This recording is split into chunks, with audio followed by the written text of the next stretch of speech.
Après un premier épisode qui posait plutôt bien les bases du Continental et de ce qu'on allait découvrir dans cette mini-série, c'est aujourd'hui dans un épisode un peu plus court que l'on va retrouver Winston préparer la vengeance de son frère. Alors est-ce que ce deuxième épisode reste à la hauteur du premier et surtout réussit-il à conserver l'esprit John Wick en tête? Eh bien ça, c'est ce que je vous propose de découvrir aujourd'hui dans cette critique.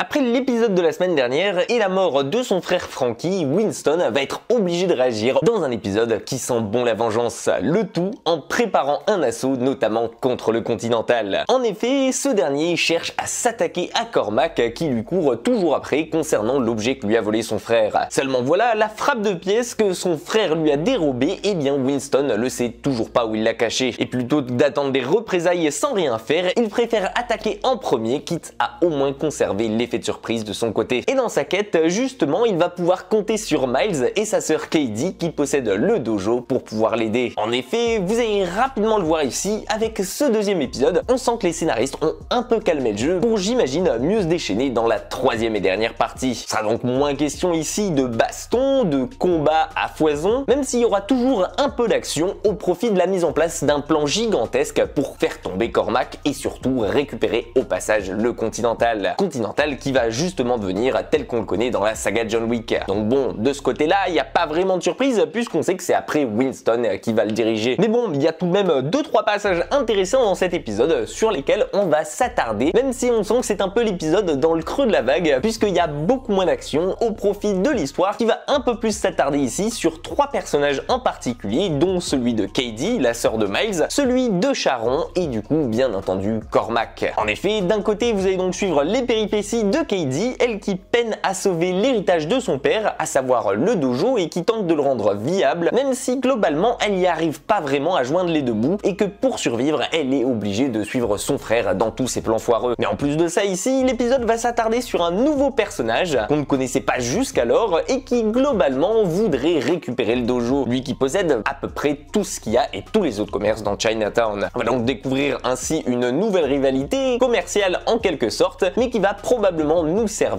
pour l'épisode final dans le combat contre Cormac. Parce que j'imagine que ce personnage va s'avérer soit un précieux atout pour le groupe de Winston, soit au contraire un ennemi en plus. Et donc du coup, aujourd'hui, vous l'avez compris, l'autre grosse partie de cet épisode, elle est consacrée au personnage de Sharon et justement à Cormac, vu qu'ils sont en quelque sorte liés tous les deux. En effet, d'un côté, on a un Sharon qui est encore jeune et qui continue de se faire former par Cormac, tout en espérant un jour que ce dernier honore ses promesses, mais bon, comme vous allez le voir, Cormac ne pense vraiment qu'à lui et malheureusement Sharon ne peut pas lui faire pleinement confiance. Et du coup, en échange, il va se faire proposer l'idée de suivre l'équipe de Winston et donc de trahir son maître, chose qu'on n'est pas réellement sûr dans cet épisode qu'il a accepté, tout en suivant de l'autre côté Cormac qui veut justement appuyer son pouvoir vu que la table ne lui a laissé que 3 jours pour mettre de l'ordre et récupérer ce qui lui appartient. Va donc se mettre en place ici une sorte de course contre la montre des deux côtés, avec Winston d'un côté qui doit faire au plus vite pour réussir à monter son armée, capable de se lancer à l'assaut du Continental, et le bénéfice pour lui c'est que Cormac s'est fait quand même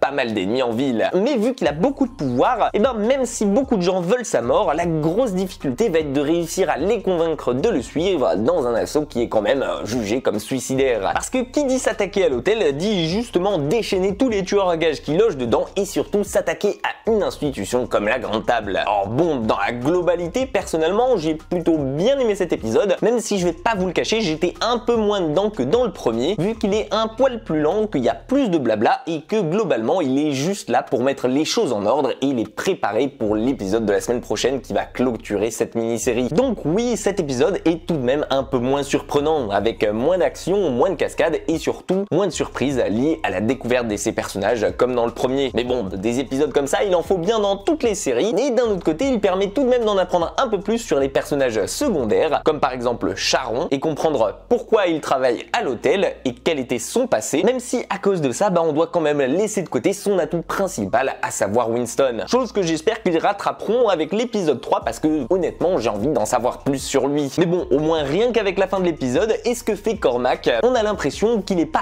totalement inutile et qu'il permet justement de dépeindre le connard qu'il est réellement et réussir à nous faire détester l'antagoniste principal. Chose qui n'était pas gagnée avec le le premier épisode dans lequel on suivait un Cormac juste en train de diriger le Continental et de donner des directives sans réellement le voir s'impliquer. Et au moins aujourd'hui on a le mérite avec ce second épisode de compter sur la prestance et sur le charisme offert au personnage par la prestation de Mel Gibson pour donner vie à un véritable connard qu'on a réellement envie de voir crever. Alors ok, son personnage est peut-être moins développé que dans un film John Wick, comme par exemple le personnage de Killa à Berlin, qui était un de mes méchants préférés et avec les meilleures séquences de la saga, mais bon, pour une mini-série de seulement 3 épisodes, je trouve quand même que ça fait largement le taf ici. J'espère juste qu'il sera un peu plus développé encore dans le dernier et que justement, ce troisième épisode, j'espère aussi que ça va être un final explosif et un véritable festival qui fait honneur à John Wick avec tout ce qu'on nous tease depuis le premier épisode. Et vous, qu'est-ce que vous avez pensé de ce second épisode? Pensez-vous que cette mini-série va réussir à nous marquer réellement sur la durée et surtout avec son final, ou bien est-ce que vous attendez plutôt un pétard mouillé? N'hésitez pas à me donner votre avis à chaud et à me dire ce que vous pensez sur la série jusqu'à maintenant dans les commentaires. En attendant, j'espère que cette petite analyse de l'épisode 2 vous a plu, puisque je fais rarement des critiques d'épisodes comme ça sur la chaîne, sans faire une critique globale d'une série. Donc faites-le moi savoir si ça vous plaît et si vous trouvez ça intéressant en me laissant un petit like, en partageant cette vidéo et en vous abonnant à la chaîne si ce n'est pas déjà fait. En attendant, prenez soin de vous et comme d'habitude, moi je vous dis à très vite dans une toute nouvelle critique.